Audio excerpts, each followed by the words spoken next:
Hello and welcome, Sophia Cheng, to Shift Happens. I'm very Hello. happy we are I'm getting also very happy. together.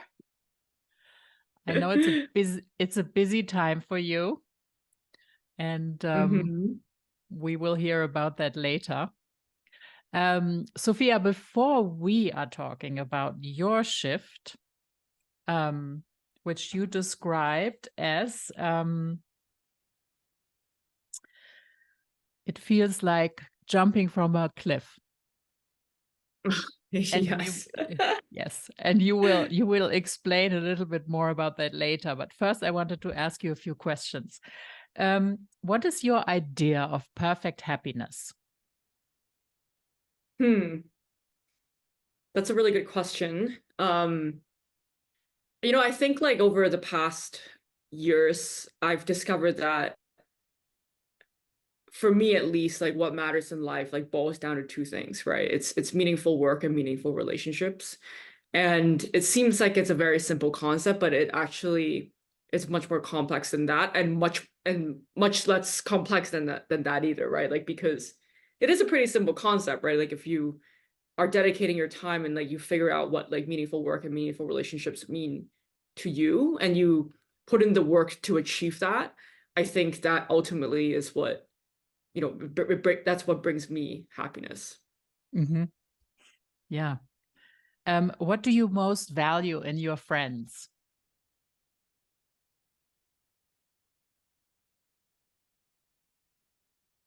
I think as I get older, I am realizing that different types of friendships play a different role in your life, right?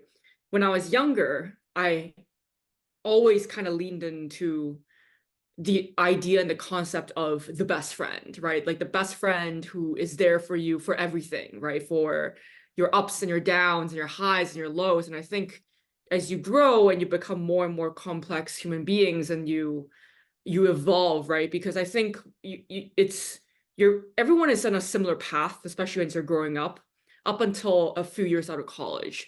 And when you start deviating from that, your life really changes. Hmm. And for me, I really value like the consistency of friendship. But it's been a learning process for me to understand and to really be able to lean onto my friends for different things, right? Because I'm learning that, it's not fair to rely on one person for everything that you need, right? Even if it's my husband, for example, right? Like it's not Yeah. fair for him to be, my husband, my best friend, my confidant, my co-founder, my, CFO, my cook, my caretaker, everything. And so My cook. like, like just everything. And so I think for me, it's having that consistency and reliability that they will always be there for you. But also playing your own part and playing my own part in understanding that they cannot be the everything for you, right? And you cannot rely on them or expect them to be too, so that it doesn't put that pressure in that friendship too. Yeah. Yeah. I just remembered when I was 3 or 4 years, I guess 4 years old, I had a friend. And sometimes if I did something wrong or we had a quarrel, she would say, and I'm not going to play with you ever in 100 years. And I was like totally in panic, of course. And I told my mother, she said 100 years. Yeah. And yeah, but you can't, and you're right, it's not there. Not everybody can fill every shoe and every category and everything that we need. um what is your most treasured possession? My most treasured possession. That's a good question. It probably, it's my husband, if he were in here and he'd be listening to this, he would be very offended if I didn't say like, the engagement ring that he got me. So and that is probably one of my most prized possessions. And I think it goes back to my whole like meaningful work and meaningful relationships that gives me happiness. And I think I have a most treasured possession Mm-hmm. in each of the categories. So I think one of my most treasured possession is the engagement ring that my husband got me, right? We just got married, and it's a very special ring because like we traveled, we decided early on to design it together, right? Like it wasn't a surprise. Like he um didn't surprise me with a ring that I've never seen before, etc. But instead, like we took the approach of really designing it together, and we picked the stone together. We sourced the stone together in Sri Lanka, this beautiful, beautiful like Sri Lankan Ceylon sapphire. Um, and had an incredible like journey and trip, right? And that really to me is like the symbol of our love, right? As cheesy as it Mm-hmm. sounds, because it's Mm-mm. not it's not just like a symbol of our love, but it's more of like our the symbol of our relationship and how we are, right? And like our comfort of being a little different, right? Like, we didn't do the traditional like, oh, like he picked up a ring, like he surprised me, or like, go through the back ends of it, but we really like we're collaborative because we're partners, right? And so Mm-hmm. that's probably one of my most prized possession. And then the other is actually like I'm looking at it right now, and it is a football. It's an American football. Mm-hmm. And to be clear, like I don't play football at all. Like, and I don't follow the sport whatsoever. I But was I was wondering. yeah, no, absolutely not. But my husband was a college football player, but I don't have no affinity towards the sport. But it is a football of the first 50 um people who have tried Oddball. And that was like, it's a really funny story. And I don't want to go on too long about that, but um, when Oddball was first a concept and an idea, we were kind of just toiling around it for a while, right? Because everyone who was involved had a full-time job. And it wasn't really until this opportunity that we had, which was the Taste of NFL, so the Super Bowl about 2 years ago, where we got invited to do a brand showcase, right? And so that was a moment when we were like, we have no product, but we have this incredible opportunity to showcase it at the Super Bowl. So we have a week to figure out like, the product, like we've never made it before, right? Like the packaging and everything. And Ah. we made it happen, right? So, it's I and it's funny because it was all like the people who have first tried it were all NFL athletes. And I made them all sign this football as like a memory Mm-hmm. for how Mm-hmm. Oddball got started from the Mm-hmm. beginning. Mm-hmm. Oh, that's nice. Yeah, of course. That's a very special possession. What is your greatest fear?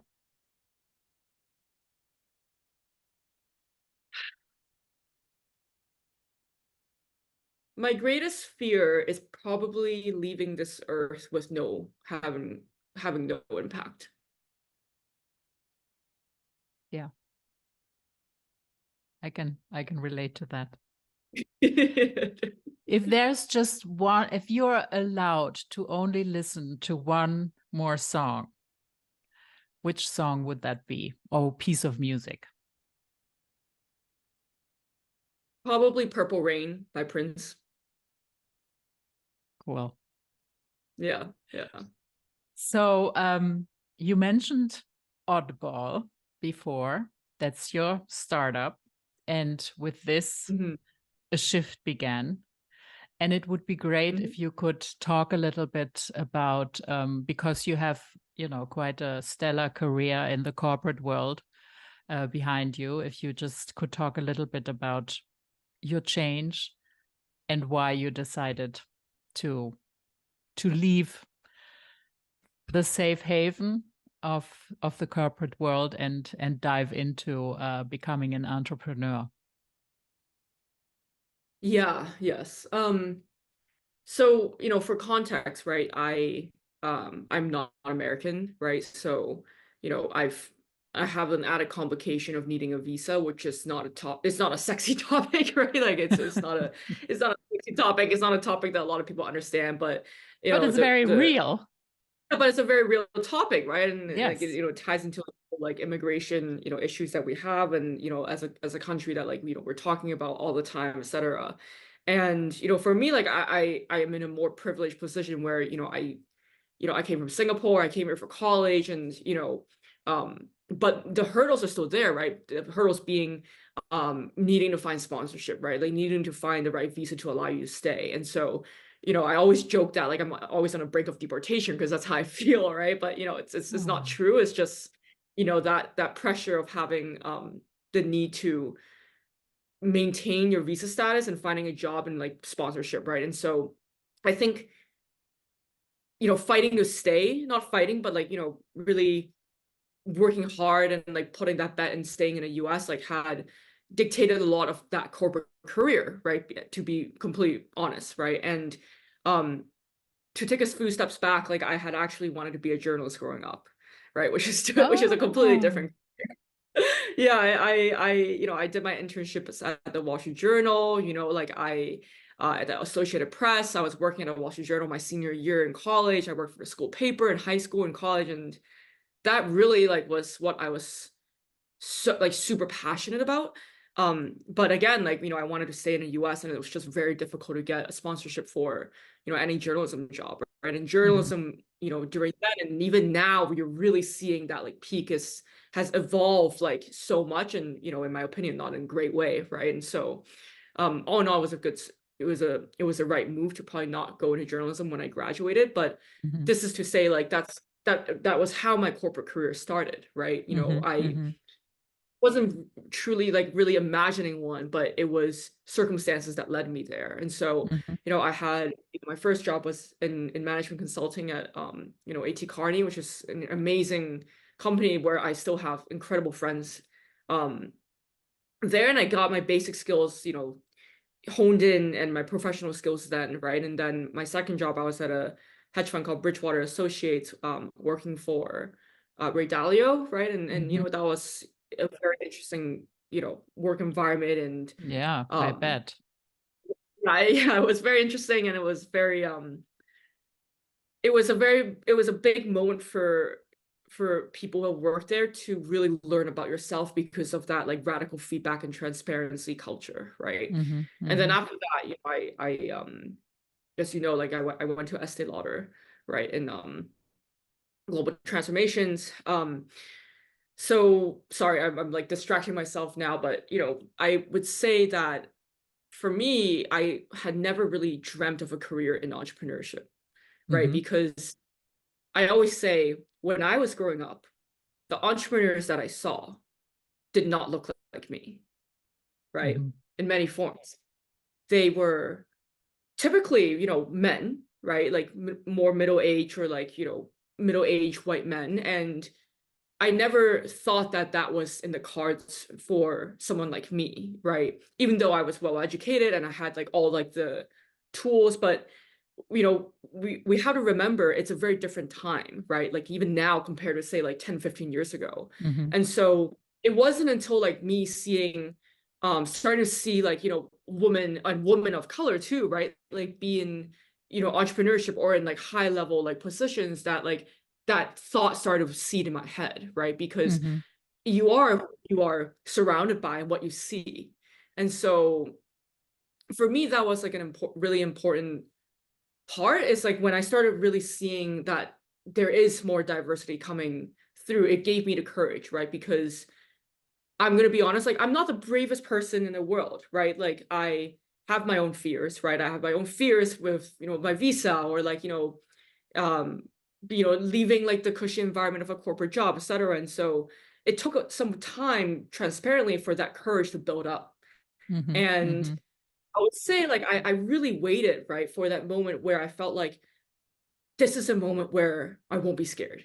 It wouldn't feel like jumping off the cliff. Mhm. But I realized that any moment that you choose, it's going to feel like jumping off a cliff. And eventually I just did it. And that's scary, jumping off a cliff.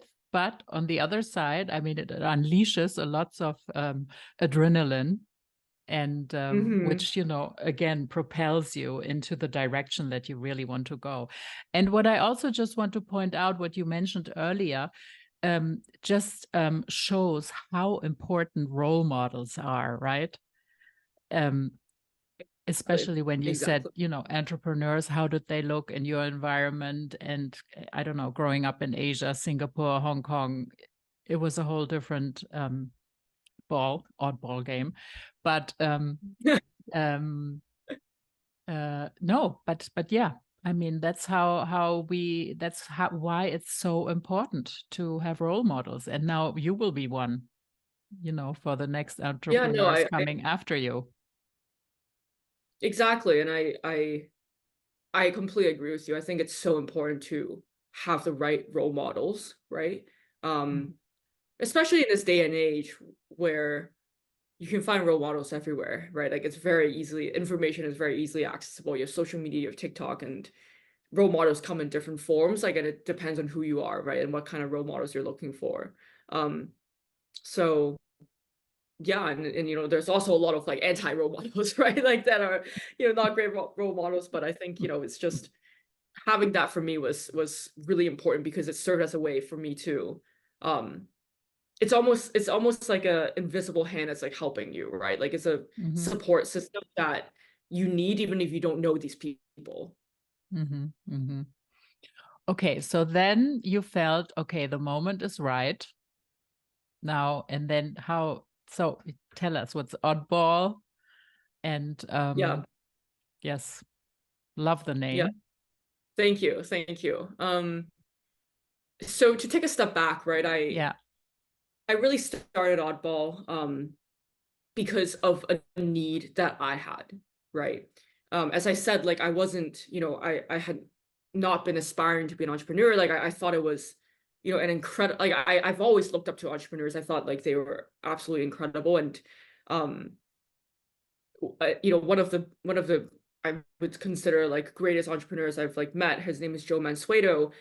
He's a founder of Morningstar, and now he owns, the Inc. and the Fast Company magazines. Hmm. He did tell me once that it is a privilege to be an entrepreneur.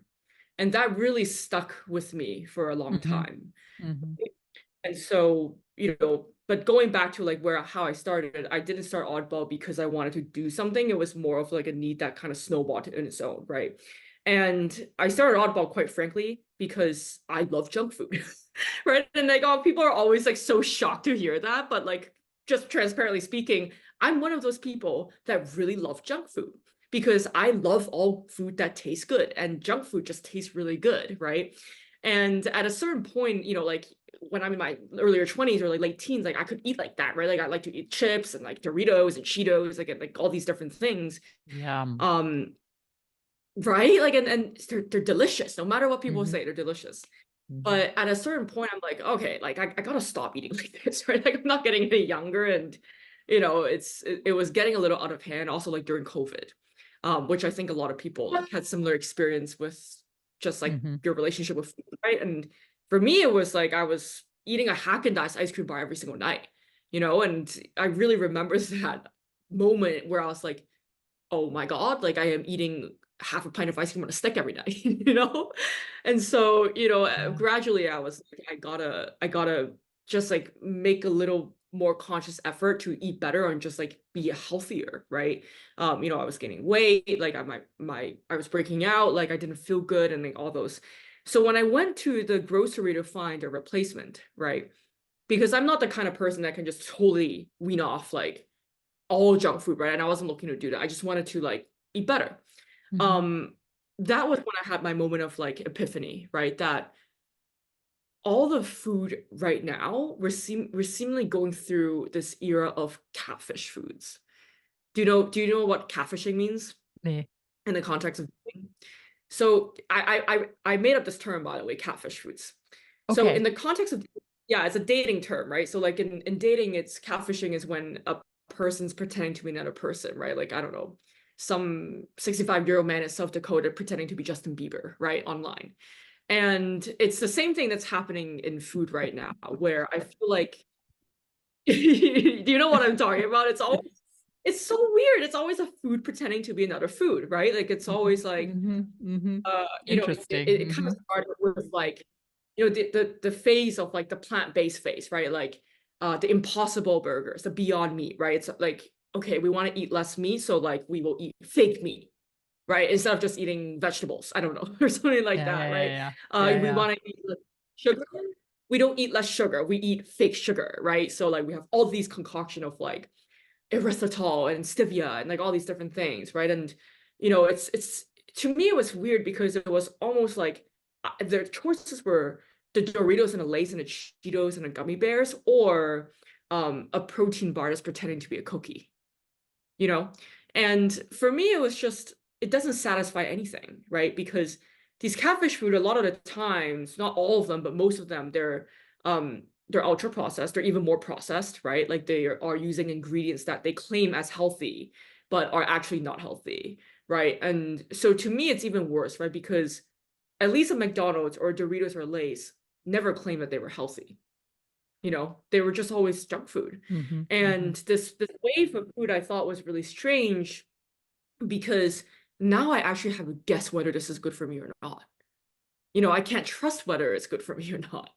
And so I started thinking, if I can't find something that was satisfactory to what I was looking for, right, which is just something that's like delicious and trustworthy enough and clean where I can pronounce everything on the label, what do you do if you live in the middle of nowhere in America, right? Like if you're living in, say, a food desert, like whatever, a food desert in the middle of Ohio, say, right? And and for me personally, I've experienced a lot of that, right? Because our manufacturers in Ohio, and every time I'm there, I during lunch, I see what people are eating, and Mm-hmm. it's Wendy's, it's McDonald's, right? It's Arby's, and I'm Mm-hmm. eating Applebee's, right? And so it's very hard to access better foods, in Mm-hmm. certain parts of the country. But anyway, so that was really like the impetus of what started Oddball. Was I realized that there was a gap for me and most likely other people too. And where I started thinking about is this catfish food culture is really not common anywhere else in the world, right? In Europe, you eat differently. In Asia, you eat very differently. And for me, as someone growing up in Singapore and Hong Kong, right, we grew up with certain principles of eating, right? And it's never about fad diets, right? It's never about, oh, this moment in time is about Ozempic, right? Or about veganism or keto diets or no sugar diet, etc. It's a very ancient wisdom that we just grew up with, right? And Mm-hmm. they're very very easy principles, right? It's based on the overarching principles that food equals your health, which even though it seems like it's a widespread idea in the US here, it's actually a very nascent, it's a very Mm-hmm. nascent thing that's like people started believing that what you eat will dictate your health. Mm-hmm. And the overarching principle of balance and moderation, right? Like you can pretty much eat whatever you want, but in balance and moderation, right? And other principles being, we always drink soup and bone broth, right? Like it's not a fad, it's not a phase, it's just part of our diet. We eat fruit as a dessert, right? And in terms of our snacking habits, right? Because I'm such a big snacker, um, it really is very whole food based, right? As in Mm-hmm. when we snack, we're snacking on fruit, we're snacking on fruit-based dessert, we're snacking on seaweed, we're snacking on like dried meat, like and all these different like whole food based snacks, right? And so it really is about like eating and snacking on real food, Mm-hmm. versus chemicals in a bag, right? That is minimally processed. And so that Mm-hmm. was really what I had wanted to bring here that I Mm-hmm. had learned growing up, right? That I had kind of forgotten in a moment of time for being away for so long. And Mm-hmm. so that is how Oddball was started. And when I first started, it was just me working on a side with my full-time Working on job. working on a healthy snack. Yes, working. So I was, I had my full-time job, right? My corporate job, and I was working on, this idea of what Oddball was going to be. But I knew what I wanted it to be is a snack that was inspired by the Asian principles of eating, right? Being a real food-based, minimally processed snack, because we have Mm-hmm. deviated so far away from that now to Yeah. become this Yeah. ultra-processed Frankenstein fish foods. Mm-hmm. Mm-hmm. Wow. And so, but I want to go back a little bit into this step and process of being an entrepreneur, and apart from knowing which kind of product you wanted and which niche you will be filling, Mhm. what did it do for to yourself? Like, so why was becoming an entrepreneur such a big change and big pivot for you? Was it because you were free to do what you wanted, or yeah, taking Yeah, responsibility for everything yourself, or what exactly was it that it made this so special? I think there's a few things going on, right? I think um, one is that idea of the privilege to be an entrepreneur, right? Mm-hmm. It's very special when you find what you want to do and you really believe in putting out a product out there and have the privilege to do that, right? To have people believe in you for this, nascent idea is a very special thing. And I Mm-hmm. think what is also really important for me is when I made that leap, I went through a period of what I call self-alignment, you know? Mm-hmm. And I think, that was the moment where everything started to make sense, Mm-hmm. right? My career path started to make sense because I had a somewhat windy career path. I was jumping from consulting to hedge fund to like consumer conglomerates, etc. And for too many people, my career path didn't make perfect sense. To me, it didn't either, right? But when I became an entrepreneur, when I started pursuing Oddball, when I started doing Oddball, everything started aligning. And it was such an important moment for me because to be honest, I felt pretty lost before then, before all of this, right? And this period of self-alignment, of really figuring out who you are and your purpose in this world and how you show up in the world was a really rewarding experience for me, right? Mm-hmm. And it's still happening now. And it was happening when I started doing Oddball on the side, when I still had a full-time job, right? It was happening when I left, I made that leap. And it manifested itself in many different ways, right? It manifested itself in, the big ways in that I fulfilled my itch, right? I had an entrepreneur itch and I did that, right? Mm-hmm. It was manifesting itself in really little things such as the way I dress, right? Um, Mm-hmm. because I realize I am through and through, I'm a brand person. I love brands, right? Like I love beautiful things. I love design. I love creativity. I love like taste, right? And for me, it showed up in how I dress. I was free to dress however I want. I was free to express myself in any way I possibly want. Mm-hmm. And realizing that was such an important part of my self-alignment that entrepreneurship allowed me to do. Because I think Mm-hmm. sometimes, for me at least, right? Like it's not the same for anyone or every entrepreneur. It was the ultimate freedom. Mm-hmm. To Mm-hmm. be an entrepreneur is to be free, right? For me. So, Mm-hmm. Mm-hmm. So yeah, great. And and so where are you now in your process of building Oddball? So you said you had this amazing collaboration opportunity for the NFL, for the was the oh, Super that was Bowl, so long. or Yeah, I know. That was I mean, a great how fun. showcase. Yeah, I know. That was really fun. That was nerve-wracking, but it was so Yeah. fun, right? It was Yeah, yeah, yeah. No, magic, right? It was yeah. So where are you now, and what are the next steps, and when can we find Oddball on the shelves? Because yeah, so we are and what's in it? yes, so all good questions. Right now we're gearing up for launch, right? Hmm. We went through a very lengthy process of reformulation and like really getting the formulation right because I always tell people you can't rush food, right? Food is not software. It's not an app where it's all about like fast iterations and you can just like, fix it really quickly and all that.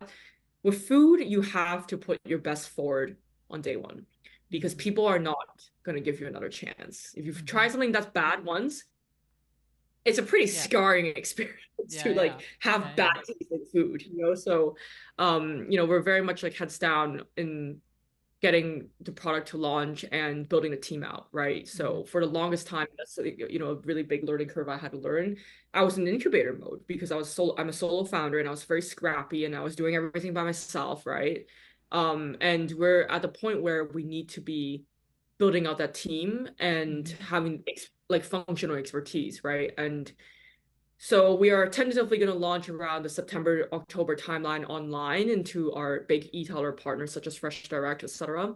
And then hopefully November will be on shelf. Our launch partner will be Sprouts nationwide. So, that's what we're working Fabulous. towards. So, like our launch has grown from, not a small launch, even back then it was more of like a medium-sized regional launch focused on New York to now a nationwide launch. And so Mm-hmm. the ball game has really, raised for us, right? And so getting all those things right in terms of building out the team, hiring right, which is very challenging, right? It's hard to Mm-hmm. hire.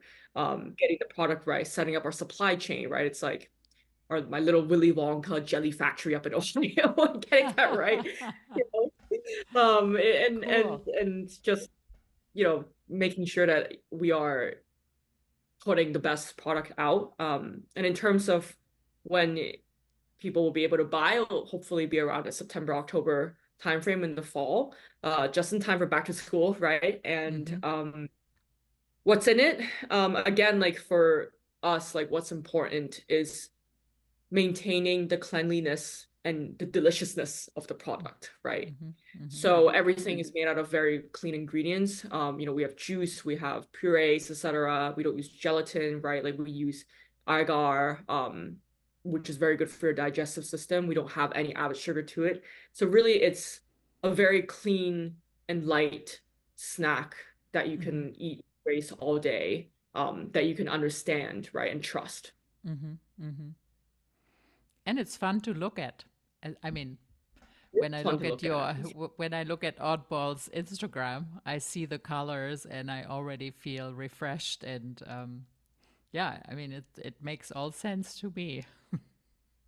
Exactly. It's also about bringing back the fun of eating, right? I think for a while it became very serious, right? It Yeah, became very um just became very serious and, just like not fun when eating and snacking is such a fun activity, right? yeah, For us, yeah, it's about bringing back that joy, that yeah, childhood joy and yeah, nostalgia.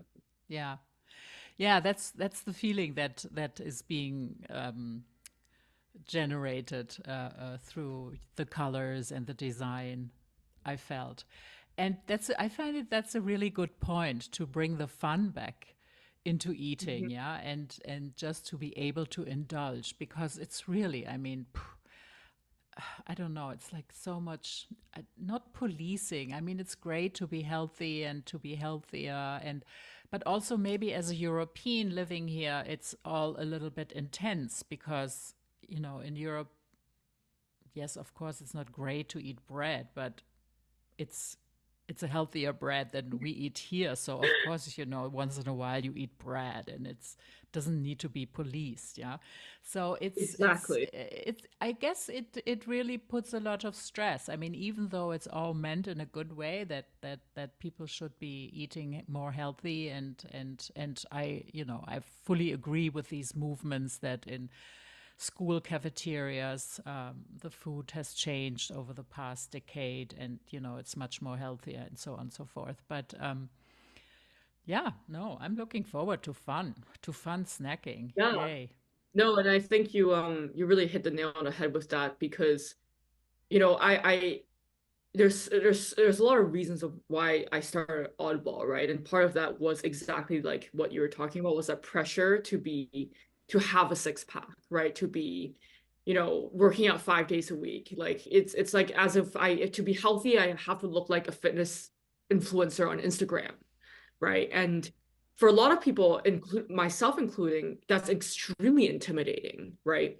And for me, it's about, I want to make an easier choice to be healthy and move on. You know, I don't want it to be intimidating. I don't want my exercise regime to intimidate me. I don't want my food to intimidate me. And I think a lot of times I have to remind people that change has to come in bite sizes, right? You cannot do a full transformation on your health and your your exercise regime or your food regime, right? And for a lot of people, that is so out of reach that like they won't even, it's intimidating to even take that small step. And so change has to come in bite sizes where you can build a habit over, right? And that is Mm-hmm. what Oddball at its core is also about too. Is this is such an easy way to make a healthier choice, and it's your first step, Mm-hmm. right? We're Mm-hmm. bringing the fun back, right? Like we are bringing back the, when I was a kid, like and I still do, I love like Tony the Tiger on my cereal boxes, right? Because it's fun. And this is a way to say you can be healthy and make that choice for yourself and have fun too. Mm-hmm. Mm-hmm. And yeah, so your market, your starting market will be the US. Yes, it'll be the US. Mm-hmm. Cool. And so I assume that you must be very, very busy. And as you said, you did it all yourself, by yourself in the beginning, and now you're slowly building a team. But what is a way for you to relax, Oh, to that's such a good really, question. really calm That's a down? really good And question. Um, good question or good reminder? it's both. I mean, I think about it every single day. I'm Mm-hmm. almost like just, yeah, I think, that's something that I'm just gonna be candid about, right? Of what I struggle with. I struggle to relax. I struggle with anxiety, right? I struggle with stress. I struggle with, all of these different things. And I think a lot of people, in modern life do, right? Yes, Um, yes, and very much. then I stress about not being able to relax. I stress about not being able to, let go, etc. And I ask this question all the time with people. And for me, what I've seen working, and by the way, like I really do think you have to actively make choices and put in the time to learn how to relax for certain types of people, me including, especially for entrepreneurs, because it's your life's work, right? Mm-hmm. And for me, for example, I had an incredibly brutal week last week. And my husband and I went to the mountains for 2 days, right? To just unwind. And that really helped me, right? Mm-hmm. Being in nature helps me. We we hiked a little, right? We exercised, we did yoga, um, and we enjoyed really great meals, right? And for me, I think the peak moment of relaxation, which is when I had no anxiety, I'm not thinking about this and that, was I actually remember the moment of from just this weekend because I've been thinking about this question for so long. Mm-hmm. And it was a moment where, we were wandering in Hudson, right? The town upstate in New York, Mm-hmm. in Hudson Valley. And Hudson is this town that has no like big stores, right? It's all these little stores, little independent stores with beautiful, beautiful things. Mm-hmm. And I stumbled into this store called Fort Ferry Farms. And it was so beautiful. It was so tastefully decorated. The things in it were all one of a kind pieces where I was like, wow, like whoever created this just had such incredible taste, right? And it also had all these incredible snacks and food and homemade jams and homemade honey. And that was like the 1 hour where I was like, I didn't think about anything else Mm-hmm. because Mm-hmm. that really is what relaxes me because Mm-hmm. it went back to what I truly love, right? I just love beautiful things, Yeah. and I love great food. Yeah. Yeah. So, Yeah. having that like moment where of I discovered this, right? Because it was a new store that's been only been open for 2 months and I stumbled into it and I had this sense of discovery again was it like that really relaxed me. Mm-hmm. And yeah, and that was what I was like thinking about all weekend. Mm-hmm. Mm-hmm. Lovely. So, is there something that you do to energize yourself or to motivate yourself when you have a moment of like, oh, or Oh man. are you enjoying everything so much that you don't need it? Like I spoke to a woman from Mumbai also on my podcast, and she said, "Oh, like." what she does is her passion, and she just can't stop. Yeah, because there's so much energy and need. She needs to, let go of it. Well, I really aspire to be her. I mean, like one thing for me, I think there's a learning curve to being an entrepreneur, right? Which is like the highs are so high and the lows are so low. And Mm, like if I think everyone or like some people are more conditioned to it, but for me, like I really ride those waves like a roller coaster, right? Like the highs are highs, the lows are low, and I'm really trying to maintain that balance. But you're right, like I'm not one of those people that can stay motivated even at the darkest of all times, right? And mm, mm, I have to learn how to stay motivated. And for me, I think it's talking to entrepreneurs that I really respect. mm-hmm, I think mm-hmm. that, you know, it always resets me and reminds me of the bigger picture, right? Um, Yeah. but I would love the advice you have too on how to do that too, because it's really No, hard. no, to think about the bigger picture, but also to believe in yourself. Yeah. And I think we as women still have this tendency to fall for the imposter syndrome and to Yes. doubt ourselves and to question ourselves. And I mean, I sometimes sit here, I sometimes am sitting here thinking, why? Like, why? Who cares? I do that all the And time. then, and I guess it's also human, but and thank you for being so honest about it, because I think that's really something that we need. Yeah, because of social media, but also because we still are conditioned this way, also especially in the surrounding of New York City, that success is just, you know it just comes and it has I to be, and completely success agree. is the standard 24/7. Yeah, no, I And it's completely agree. it's so much harder and so much more complicated than that. Yeah, and there's so much fight and struggle in it, and the need for self motivation. Yeah, because it's just really demanding. Yeah, so, and I think it's good to be honest about it, because everybody feels like that. Yeah. Yeah, no, I completely agree. And it's it's through the honesty that I find strength too, Hmm. right? And it's through other people's honesty that I also find strength and Yeah. motivation. Yeah. It's hard to, as you say, like it's hard to be a woman, right? It's hard to always feel that imposter syndrome in you. Um, as you are constantly trying to level up, right? And New York is a very leveling up society where you're always trying to look for like the BBE, right? The bigger, better deal.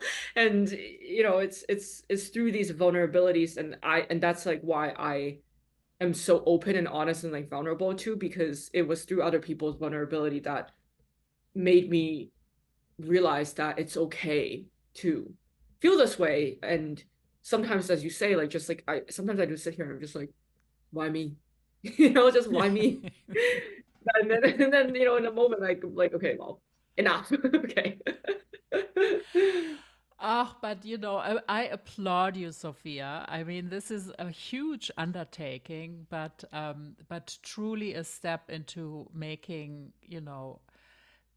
the way for people, making it easier for people and fun for people to make a healthier choice in their snacking. Yeah, And you are right, snacking is just so much fun and it's so nice, yeah. it's so much fun. And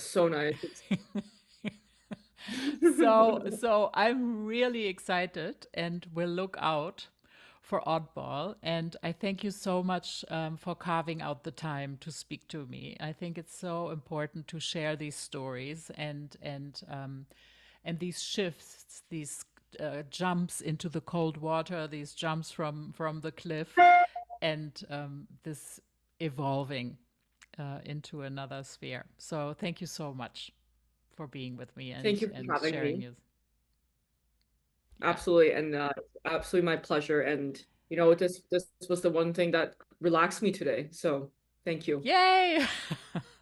That's super.